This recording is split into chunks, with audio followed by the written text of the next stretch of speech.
Saudaraku, pacuan kuda tradisional Gayo resmi dilaksanakan selama sepekan ke depan. Dimulai sejak 22 sampai dengan 28 Agustus 2022.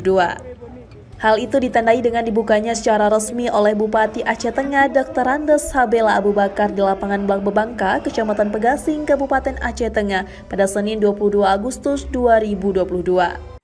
Pantauan tribungai.com di lokasi tepatnya di lapangan Blang Bebangka tersebut terlihat mulai banyak tenda-tenda pedagang yang membuka lapak dagangannya. Selain itu, juga terdapat wahana permainan atau hiburan yang dapat dinikmati oleh pengunjung, seperti kora-kora, biang lala atau bolang-baling, tong setan, istana balon, dan pancing ikan. Kora-kora merupakan satu jenis wahana yang menguji nyali dan menantang yang banyak diminati oleh kalangan remaja yang suka menguji nyali.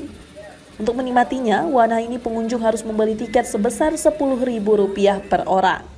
Biang lala atau bolang-baling adalah permainan favorit di kalangan anak-anak dan remaja.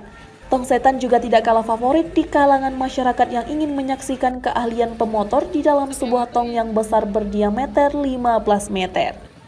Istana balon yang merupakan balon berukuran besar dengan bentuk seperti istana ini menjadi wahana favorit untuk anak-anak bermain ria di dalamnya.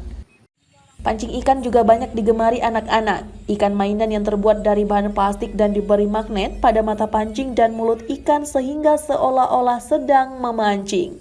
Dari Aceh Tengah, Eva Lestari, Tribun Gayo TV.